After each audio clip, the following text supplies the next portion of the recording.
ঘড়ি বলে tick tick tick, যে না চলে তার তালে তাকে শত শত ধিক। মাগো, সময় আর নদীর স্রোত কাহার জন্য অপেক্ষা করে না? করে মা?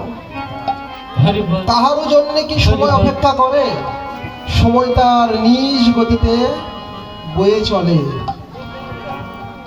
দার্শনিকরা এবং ভক্তি শাস্ত্রেও বললেন, সময় এবং স্রোত যেমন কাহারও জন্য অপেক্ষা করে না, তেমনি সঠিক সময়ে ঠিক সময়ে যে ব্যক্তি ঠিক কাজ না করে তার এই জীবনটা বৃথা। তো সময় আর নদীর স্রোত যেহেতু কারোর জন্য অপেক্ষা করে না বাবা, তেমনি আমাদেরও সময়ের কাজ সময়েই করতে হয়। সময় চলে গেলে আর সেই কাজ মানে খুব একটা ফল হয় না। এই যে কৃষ্ণ ভজন, এই ভজনটা অনেক দূরের পথ না। অতি সকাল সকাল যদি এই পথে এসে না দাঁড়ান তাহলে এই বেলা ডুবে যাবে, কিন্তু গন্তব্যে পৌঁছতে কথাই কথা বলে। দাদা সাউন্ডটা কমে গেছে, বলটা গেছে। হরি বল, হরি বল। তো দেখুন, কথাই কথা বলে তো কথা অনেক হয়ে যাচ্ছে। তো দেখুন, আমার যেমন আজ এখানে সকালবেলা কীর্তন ছিল, তো বাসা থেকে কিন্তু অনেক সকাল সকাল বের হতে হয়েছে। আমি জানি ওখানে 10টায় আমার কীর্তন, তো সেই সময় জ্ঞান করে আমাকে বের হইতে হয়েছে। আর যদি সময় জ্ঞান না করতাম, যদি এই 1টা 2টার দিকে বের হইতাম, এখানে এসে কি আমি সঠিক সময় পৌঁছতে পারতাম না। তো এই যে কৃষ্ণ ভজনটা, হ্যাঁ, এই কৃষ্ণ ভজনটা অনেক দূরের পথ। হ্যাঁ, যদি সময় মতো এই পথে এসে না দাঁড়াতে পারেন তাহলে বেলা চলে যাবে, কিন্তু গন্তব্যে পৌঁছতে পারবে না। তাই সময়ের কাজ সময়ে করতে হয়। লালন ফকিরের সে এক বিখ্যাত গান আছে না, আমরা সবাই শুনেছি, সময় গেলে সাধন হবে না। খুব তাৎপর্যপূর্ণ একটি গান, গাইব দিলেন। সময় গেলে সাধন হবে না,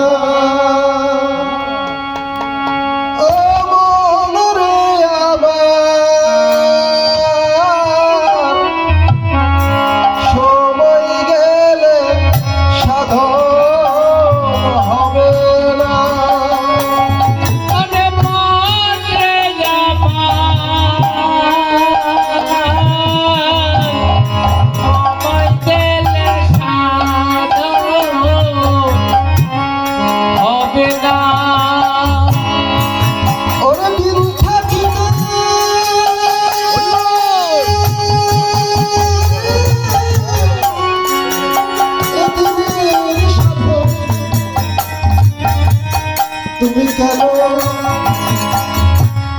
জানলে না সময় গেলে সাধন হবে না।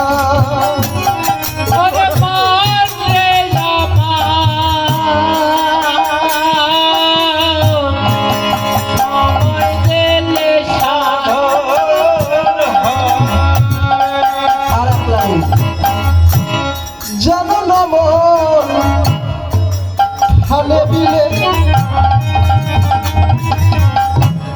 মিলে মাছে কি জল শুকালে, আর জানো না মন হালে বিলে নিমাছে কি জল শুকালে। ওরা কি হবে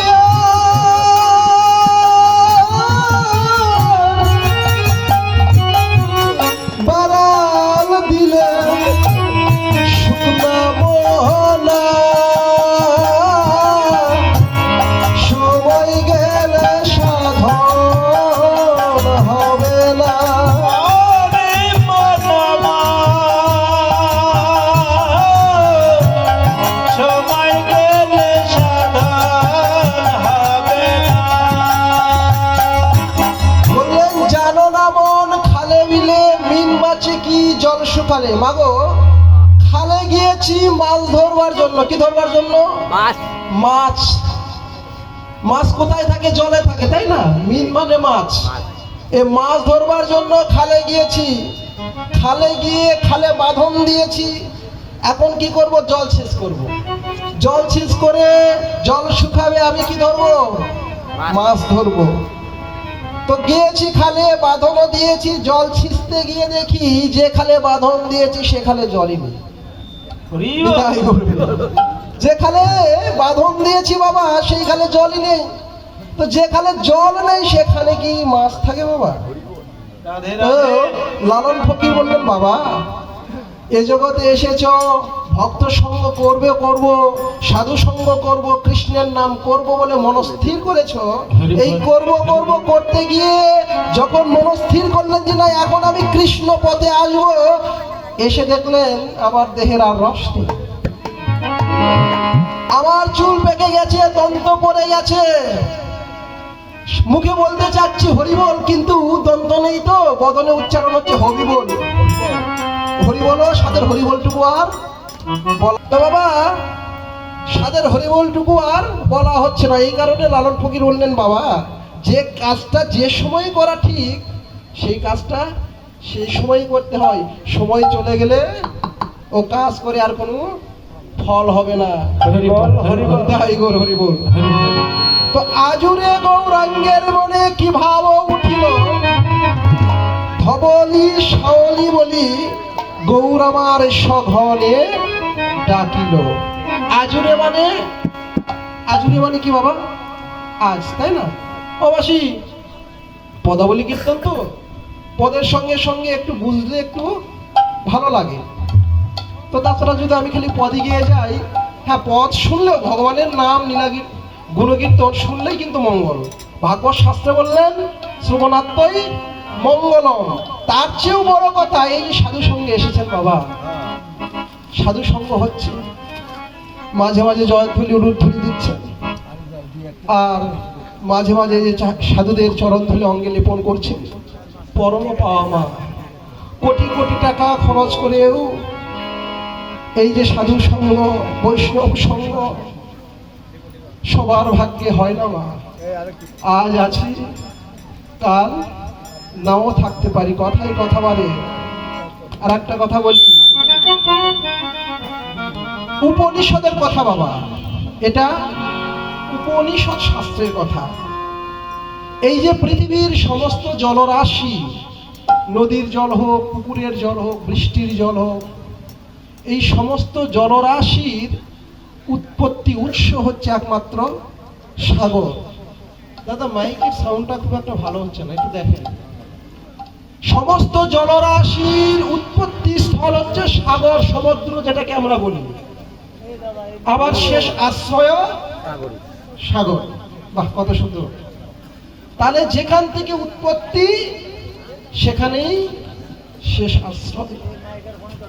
এই যে আমাদের যে আমরা যে মানুষ, মনুষ্য জনম ধারণ করেছি, এই পৃথিবীতে এসেছি, শাস্ত্র বললেন সমস্ত জলরাশির, উপনিষদ শাস্ত্র বললেন সমস্ত জলরাশির শেষ আশ্রয় যেমন সমুদ্র, তেমনি অনন্ত কোটি বিশ্বজগৎ বিশ্বজীবের শেষ আশ্রয় শ্রীকৃষ্ণ শ্রীপাদ পদ্ম। হরিবল হরিবল। গ্রামের এই মন্দির থাকবে, আর বাড়িঘর যেগুলো আছে সেগুলো থাকবে, মানুষজন থাকবে। একবার চিন্তা করে দেখুন তো, আমি কি সারা জীবন থাকবো? হরিবল হরিবল। যুগ যুগ ধরে কি আমি থাকবো বাবা? এই যে গ্রামে প্রতি বছর যে অনুষ্ঠান হয় লক্ষ্মী পূজা উপলক্ষে, আজ এখানে হচ্ছে, সাধু সঙ্গ করছি, আবার আগামী বছর হবে, আশায় থাকবো আগামী বছর আবার এখানে অনুষ্ঠান হবে, আবার লীলা কীর্তন হবে, সাধু সঙ্গ করবো।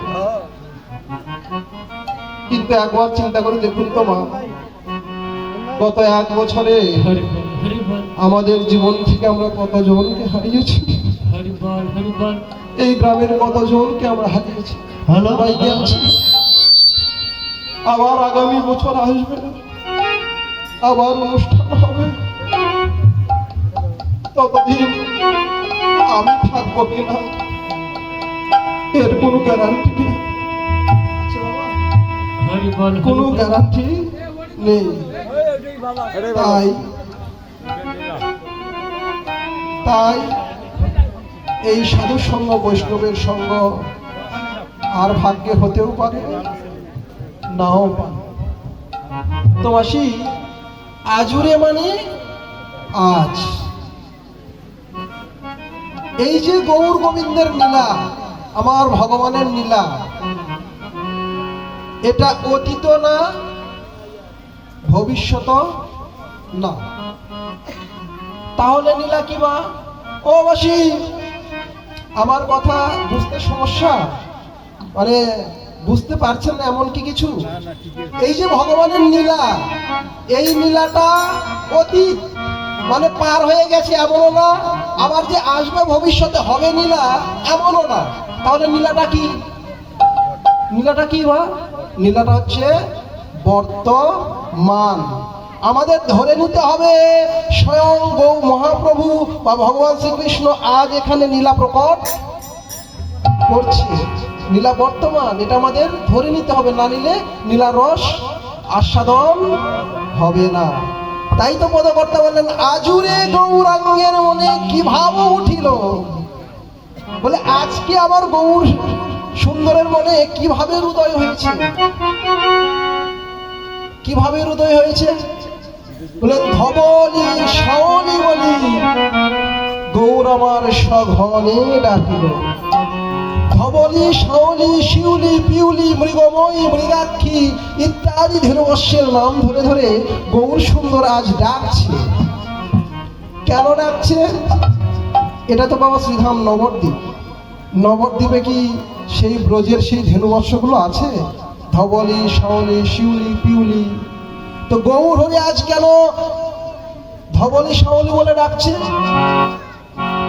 বললেন, এটা জানতে গেলে আগে আমার গৌর তত্ত্বটা জানতে হবে। কি জানতে হবে? গৌর তত্ত্বটা জানতে হবে। এই তত্ত্বটা আমরা জানি না, আমি নিজেও জানি না বাবা, সত্য কথা। এই না জানার কারণে কৃষ্ণ ভগবান এটা মানি, কিন্তু গৌর যে স্বয়ং ভগবান এটা আমরা মানি না, অনেকেই মানি না। কেন? এই তত্ত্বটা আমরা জানি না, আমি নিজেও জানি না। তবে যেইটুকু জানি সেইটুকু একটু আস্বাদন করছি। গৌর স্বয়ং ভগবান শাস্ত্রে প্রমাণ দিলেন। কেমন করে? বলেন, রাধা কৃষ্ণ একই আত্মা,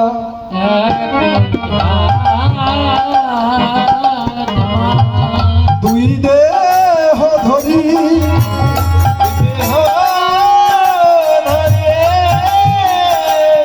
অনন্যে বিলাস রস আস্বাদন করি।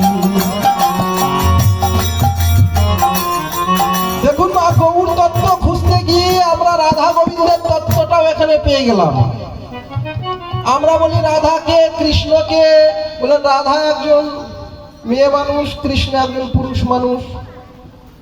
এটা আমরা যারা অজ্ঞ তারা বলে থাকি অনেক সময়। আবার কি রাধা কৃষ্ণ প্রেম লীলা করেছিল, এটাও আমরা বলে থাকি। কারণটা কি? আমরা তত্ত্ব জানি না। শাস্ত্র বললেন রাধা কৃষ্ণ একই আত্মা, বললেন রাধা কৃষ্ণ একজনই, রাধা কৃষ্ণ একজনই। তাহলে দুই দেহ ধরার কি দরকার ছিল রে বাবা? দুই দেহ ধরতে গিয়েই তো যত ঝামেলা, তাই না? কত ঝামেলা। আমাদের ভক্তি দিতে গিয়ে আবার জনে জনে কি দিতে হয়, থালা প্রসাদ দিতে হয়, তাই না? আবার এই রাধা কৃষ্ণ নিয়ে কত কথাবার্তা। তো একই যখন ছিল, দুই হওয়ার কি দরকার ছিল? বলেন রাধা কৃষ্ণ একই আত্মা, দুই দেহ ধরি অনন্যে বিলাস রস আস্বাদন করি। দুই দেহ ধরার কারণটা কি? বলেন লীলা বিলাসের জন্য তারা দুই দেহ ধারণ করেছে। এ জগতে মা যত যত প্রাণ তত তত প্রাণী, তাই না? আমার একটা প্রাণ, আমি একজন, আপনি একজন, আপনার একটা প্রাণ, একটা কুকুরেরও একটা প্রাণ। তাহলে জগতে যত যত প্রাণ তত তত প্রাণী, কিন্তু রাধা কৃষ্ণের বেলায় একমাত্র ভিন্ন। রাধা কৃষ্ণ দুইজন হলেও এদের প্রাণটা এক। তো রাধা কৃষ্ণ একই আত্মা, দুই দেহ ধরি অনন্যে বিলাস রস আস্বাদন করি। তো রাধা কৃষ্ণ দুই দেহ ধরলেন, এবার কি করলেন? সেই দুই দেহ এবার হয়ে এক ঠাই ওরে কোথায় নবদ্বীপে অবতীর্ণ আমার চৈতন্য গোসাই নাই গরু হরিব।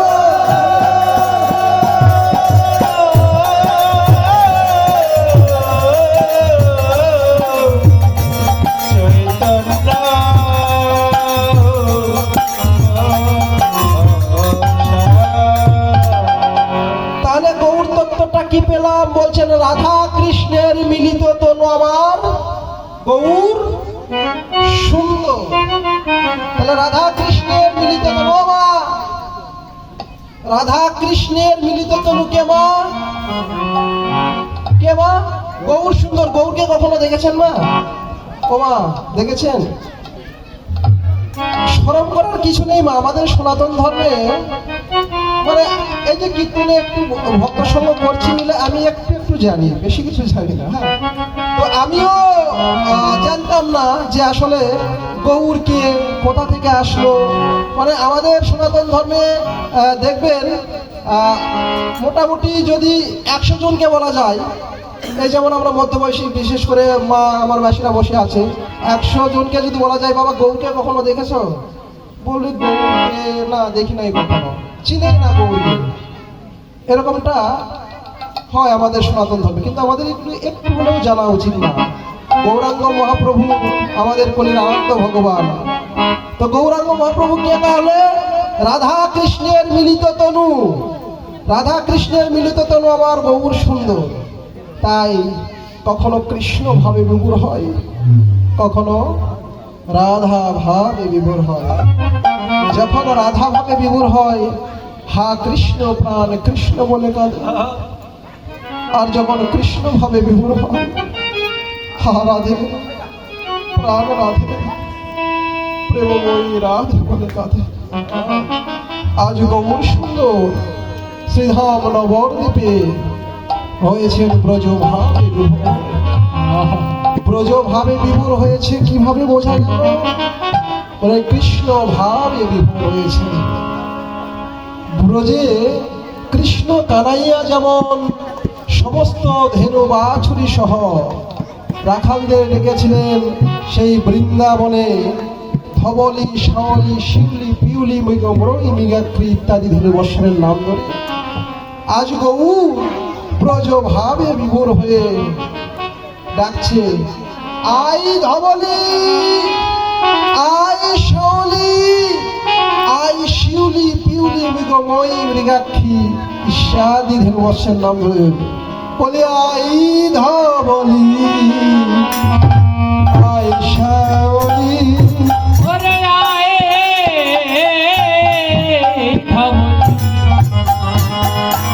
ওরে আশা বলে, বলে আই ধবলি, আই শাওলি। ওরে আই ধবলি, ওরে আশা বলে,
ওরে শিগাবেনু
পাচনি ও মাসি পাচনি পাচনি শব্দের অর্থ হচ্ছে নড়ি বা লাঠি।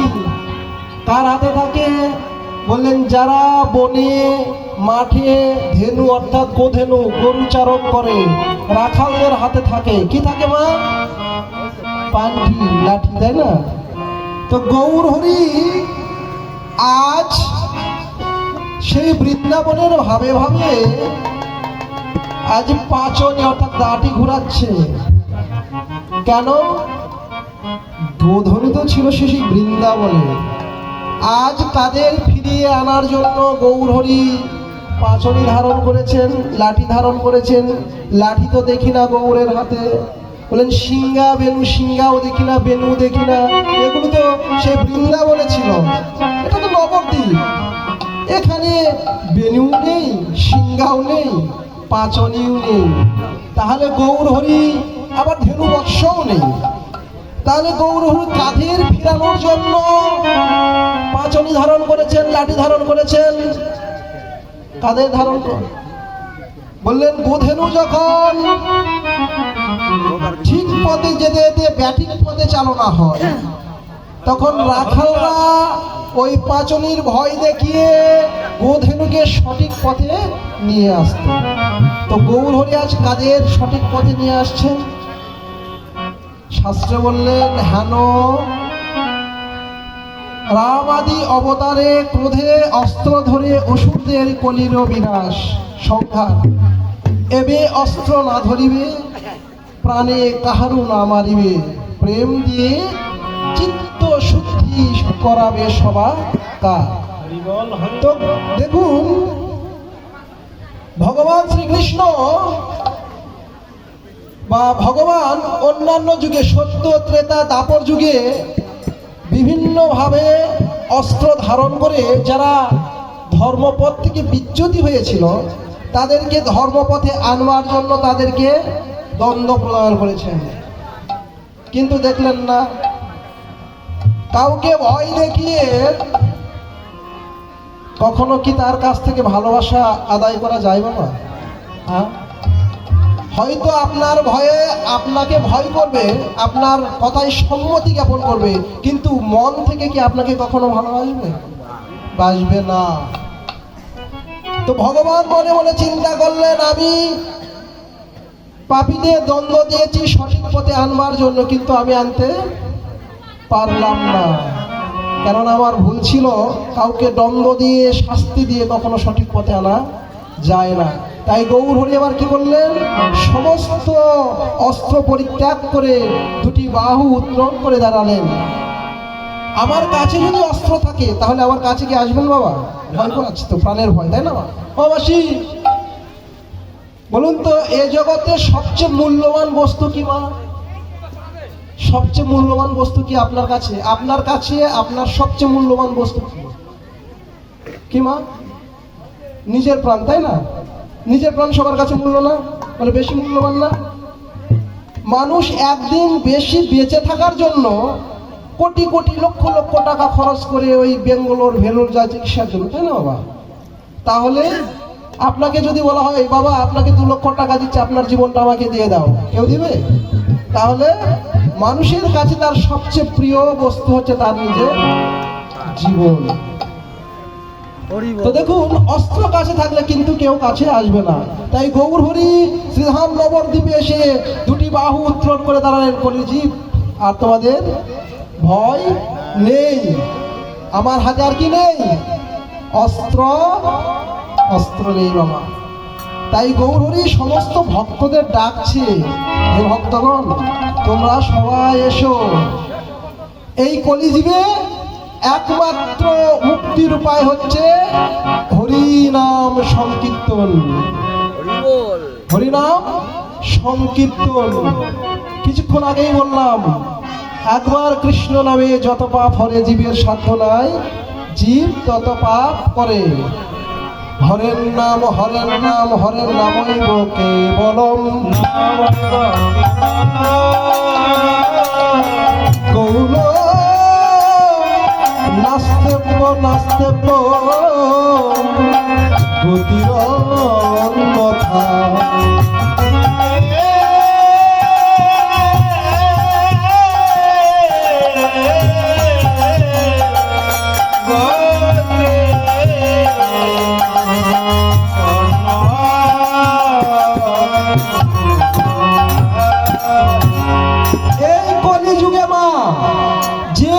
তপস্যাই করুক, যে যত যোগ কর্মই করুক, এই কলিযুগে একমাত্র মুক্তির পথ হচ্ছে হরিনাম সংকীর্তন।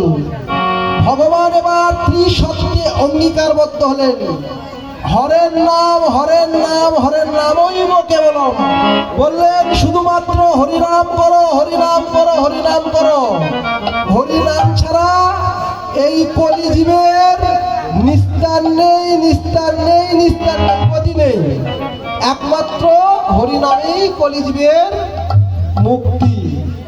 তাই এই যে আমরা যারা বিপদে চালনা হচ্ছি ধর্মকে বাদ দিয়ে, এই আমাদের মতো বিপদগামী ধেনুদের সঠিক পথ নির্দেশনা দেওয়ার জন্য মহাপ্রভু এবার হরিনাম সংকীর্তন নিয়ে আসলেন। নিতাই গৌর হরি বল।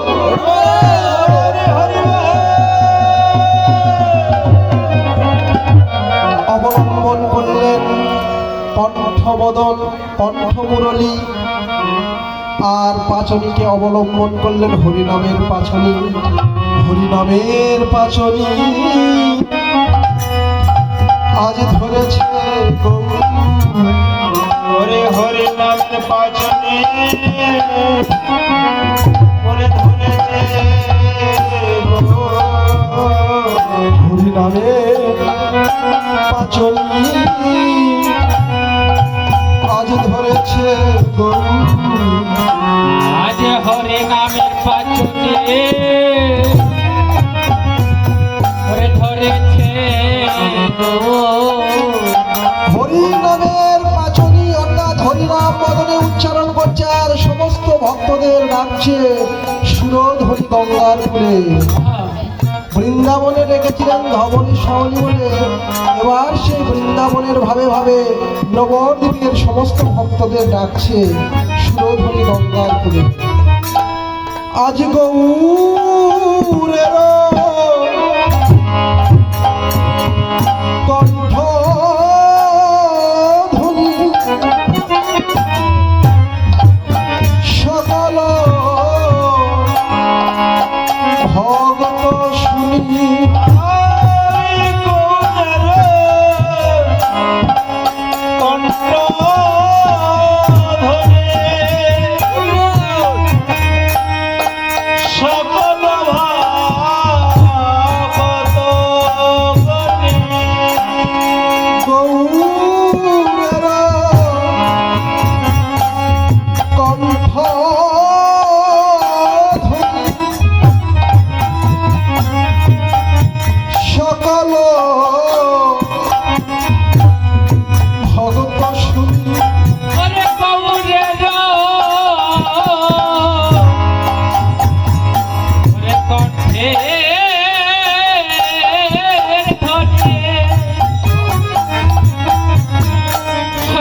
পারে তারা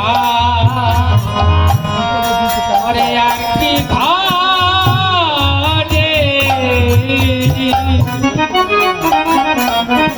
তারা রইতে পারে ওরে তারা কি ঘরে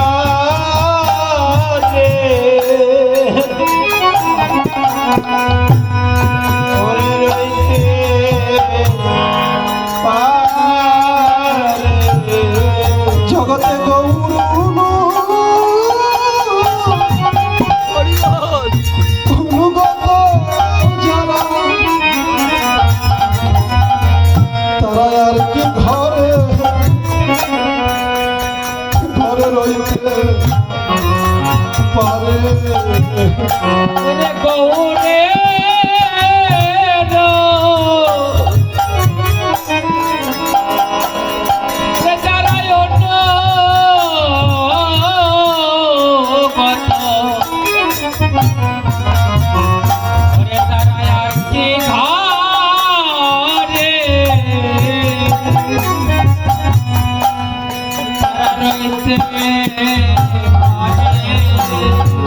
জগতে গৌর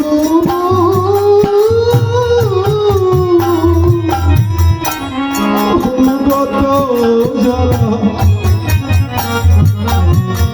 তারা আর কি ঘরে ঘরে রইতে পারে ওরে গৌরা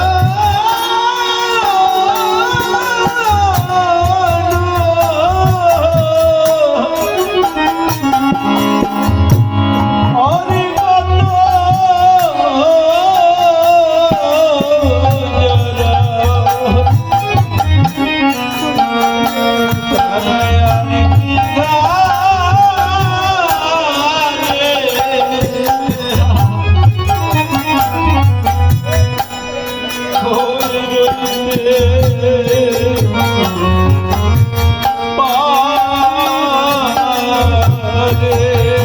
ভাই সবে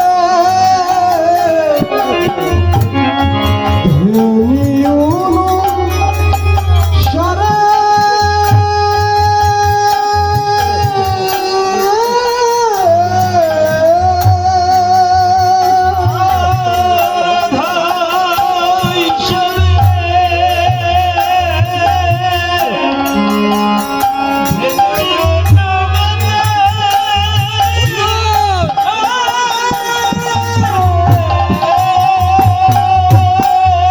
তারা আর কি ঘরে রইতে পারে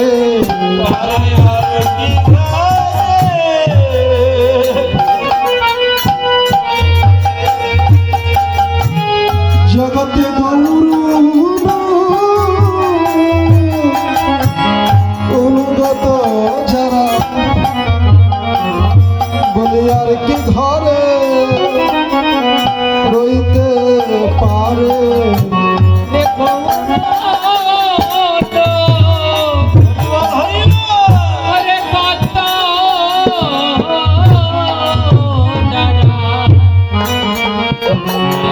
আর কি ঘরে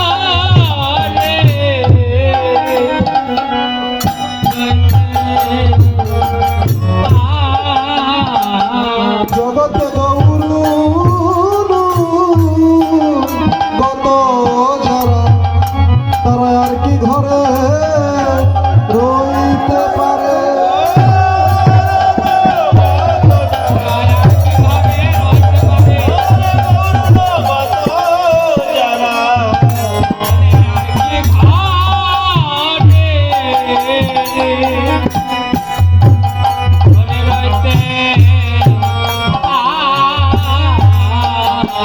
সমস্ত ভক্তগণ গৌরের সেই ধ্বনি শুনে সুরধ্বনি গঙ্গার কূলে ছুটে চললেন। সঙ্গে গেছিলেন ওরে রামায়া সুন্দরা নন্দ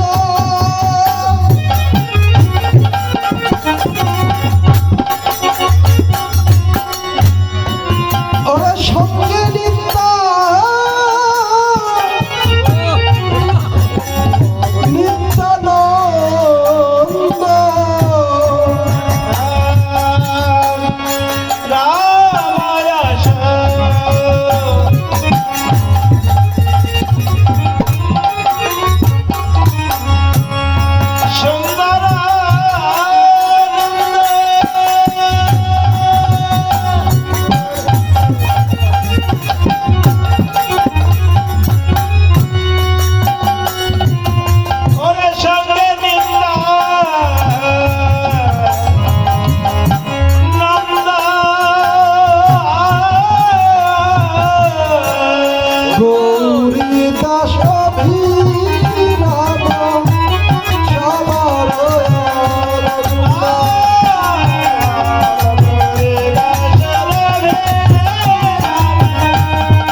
নিত্যানন্দ নাচে রে, শ্রীবাস নাচে রে, শ্রীবাস নাচে রে, সারাদিন ওই গৌর নাচে।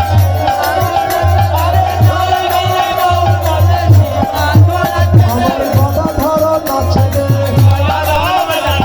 গৌর হরি বাবা বাবা গদাধর নাচে রে,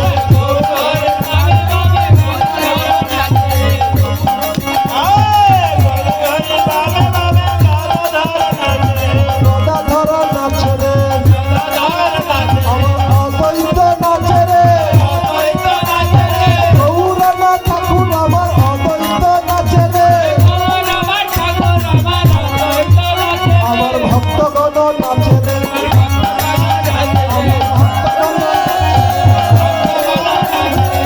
হরি বল হরি বলে ভক্তগণ নাচে রে,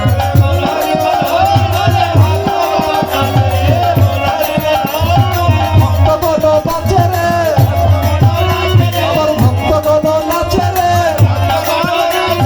বল হরি বলে ভক্তগণ নাচে রে,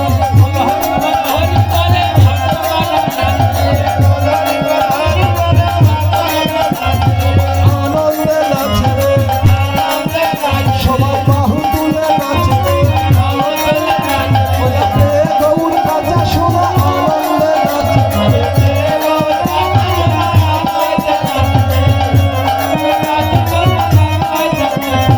ওইটা বল হরি বলে আমার ভক্তগণ নাচে রে।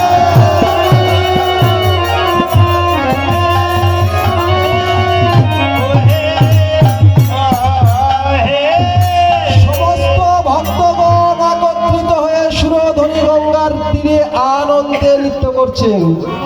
আনন্দে ভেল পুরো ভেল নদিয়ার নদী, আনন্দে বিভোর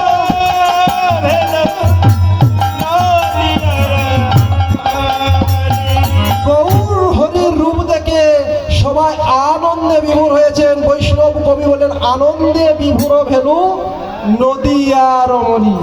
এখন বাবা প্রশ্ন আছে, নদিয়াতে শুধু খালি কি রমণী আছে কি নাই? সেটাই তো কথা, নবদ্বীপে শুধু রমণী আছে। রমণী শব্দটা প্রকৃতিবাচক নয় বাবা।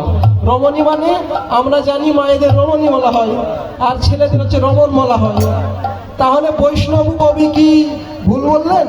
হয় ভুল বলেছে, আর না হলে নদিয়াতে শুধু মায়েরাই ছিল, বাবারা ছিল না। তো বৈষ্ণব কবি তারা তো ভ্রজন দ্রষ্টা বাবা।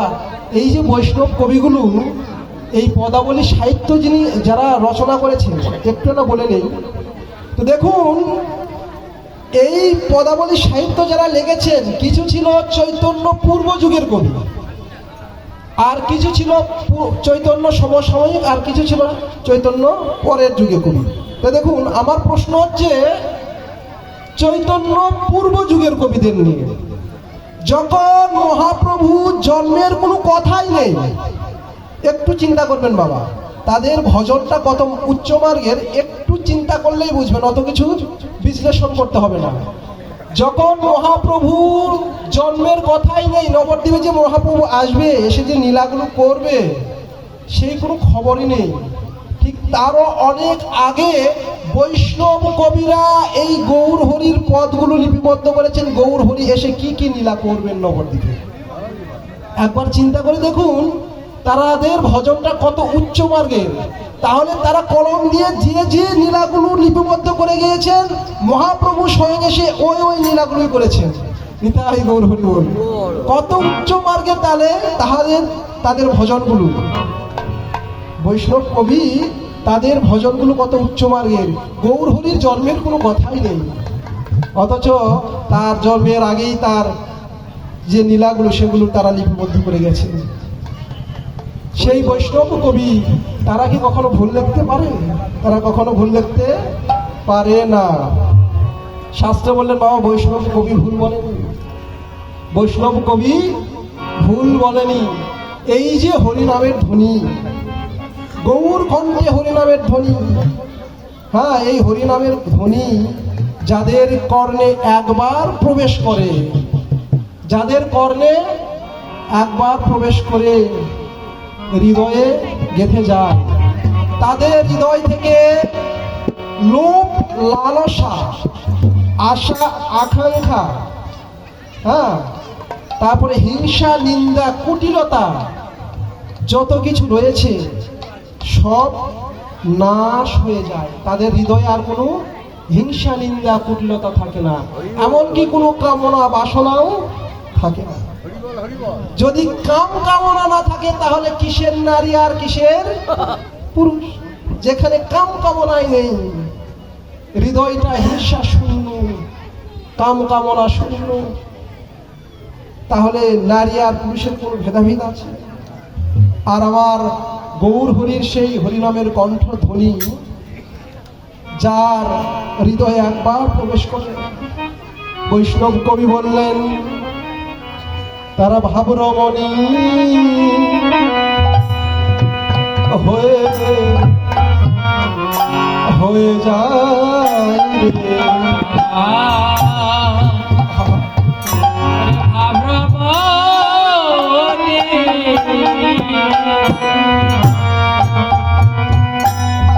তারা হয়ে ওরে তারা ভাবরা মনে হয়ে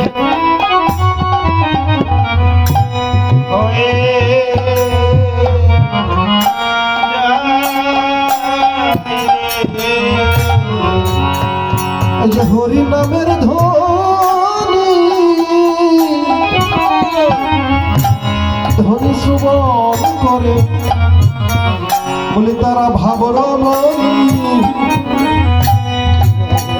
রমণী হয়ে যায় রে। হরি নামের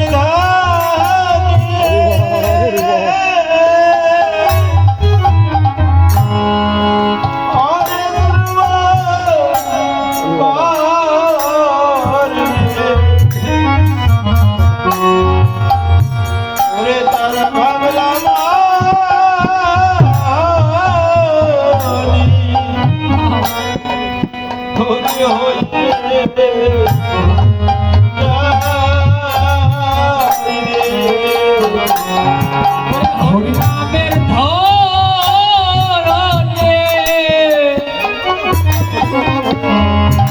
একবার করলে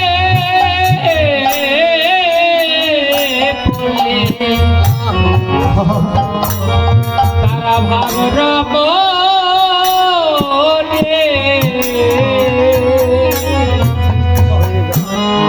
হয়ে যায় রে। তারা শুধু কেঁদে কেঁদে বেড়ায়, কোথায় গেলে ভক্তের সঙ্গ সঙ্গ পাবো? আমি কোথায় গেলে ভক্তের সঙ্গ আমরা কোথায় গেলে তোরে কোথায় গেলে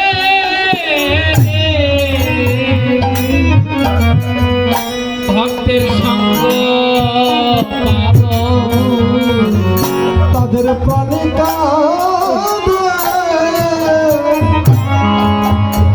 সদাই ভক্ত সঙ্গের লাগি। আমরা কোথায় গেলে ভক্তের সঙ্গ সঙ্গ পাবো? আমাদের প্রাণে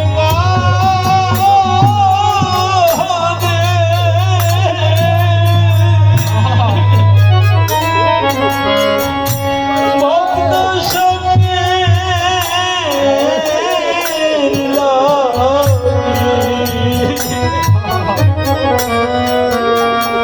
আমি কোথায় গেলে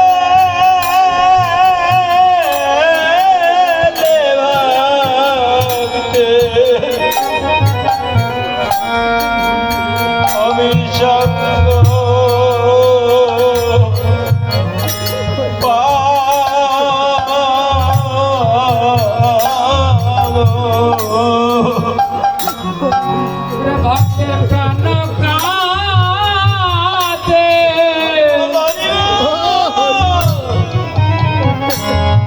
হরি নামে সদা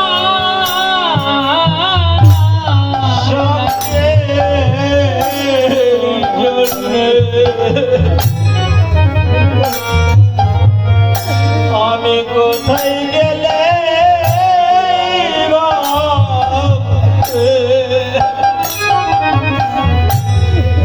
আমি সঙ্গ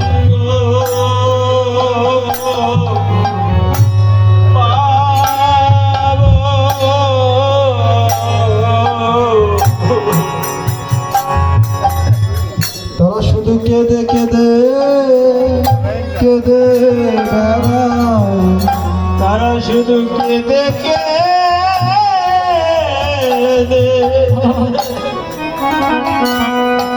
ওরে কেঁদে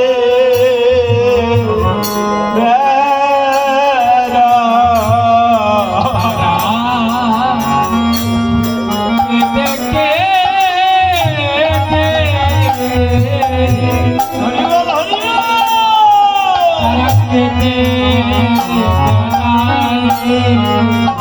তারা শুধু কেঁদে কেঁদে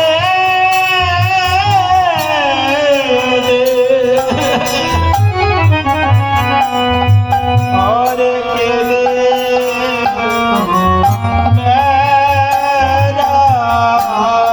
তাদের প্রাণে কাঁদে ভগত সঙ্গে লাগি তারা শুধু কেঁদে কেঁদে কেঁদে ওরে গানে কাঁদে ভক্তে, ওরে সঙ্গে লাগি তারা কেঁদে কেঁদে ওরে কেঁদে তাদের প্রাণে কাঁদে সদা ভক্তের সঙ্গে লাগি বলে কোথায় ভক্তের সঙ্গ পাবো?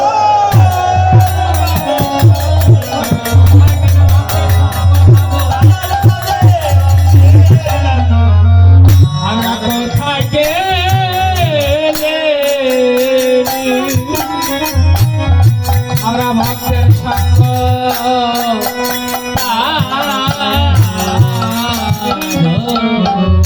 বাসুদেব ঘোষক হে মনোর হরিষে আমার বাসুদেব ঘোষে কহে মনের হরিষে বাসুদেব ঘোষক হে মনোর হরিষে আর বাসুদেব ঘোষে কহে মনের হরিষে গোষ্ঠ নীলা করা চাল করিলা প্রকাশে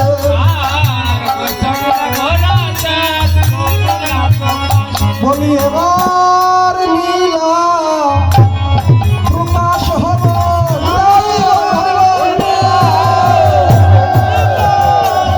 বলি এবার নীলা প্রকাশ হব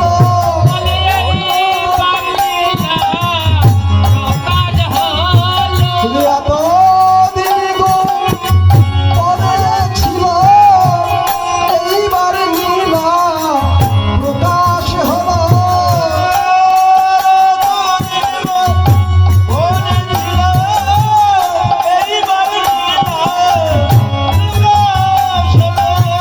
মনুষ্যের পোশাক মনের হরিষে কষ্ট নীলা করা চাল করিলা প্রকাশে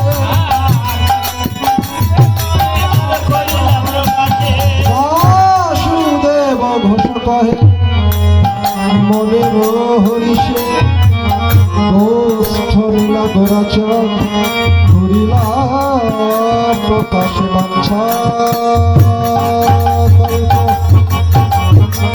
তরু